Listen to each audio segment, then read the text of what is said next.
Okay, we are going to walk through Station 3, 4.3 notes, or not notes, this station that you guys are working on.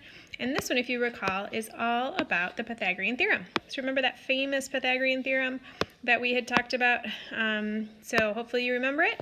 It is a squared plus b squared equals c squared. So hopefully you remember that guy. Very famous, very important. It is in this chapter and we got to review it. So the biggest thing to remember, you guys, with Pythagorean theorem is that c is always the hypotenuse. Okay, and so you're going to start by finding your hypotenuse, which is always across from that right angle. That's going to be c. And then you remember that the other two sides are a and b. Okay, and so now I'll just plug it into my formula. A squared plus b squared equals c squared. So 24 squared, that's a big number. I gotta go in and figure it out. And then 26 squared is also a big number. 676, use your calculators. And now you're gonna subtract. And you have x squared equals 100. Now don't forget the last step. This is the step that most people forget. And you have to take the square root of both sides. And when you do that, you just get x. And then square root of 100 is 10. So just don't forget that last step because that's a really important one. Okay, let's do the same thing with example B. Again, go across from your right angle. That's always C. The other two sides are A and B. So 24 squared plus 18 squared equals x squared. 24 is 576. 18 squared was 324. And then you add those together. You get 900. And then you take the square root of both sides. Don't forget that last step. And your answer is x equals 30. Okay, again, if I'm going too fast, rewind this, start it over, and slow it down if you need to.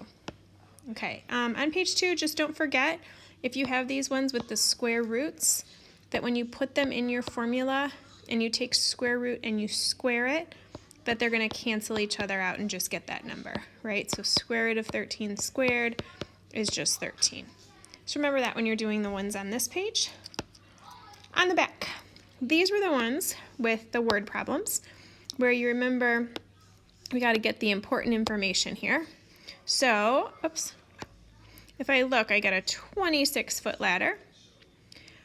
Bottom of the ladder, 21 feet away from the house. How high up the side of the house is it going to reach?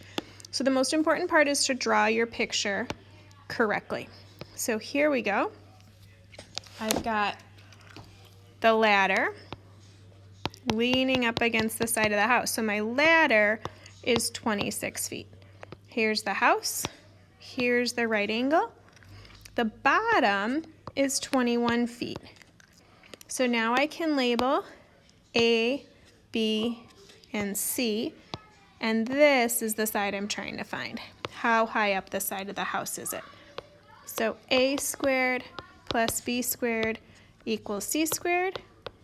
21 squared plus B squared, and we get 441, and 26 squared. And so now I subtract to move it to the other side, and then I have to take the square root. Don't forget that last step. And when you do this one on your calculator, it just says square root of 235. It doesn't simplify. So you could leave it like that, or if you want to, you could do that one as a fraction, which would be just a decimal, and as a decimal instead of a fraction. That would be fine as well. Okay, so try the rest of these on your own, and then check your answers online, and then submit them through Schoology. Okay, good luck.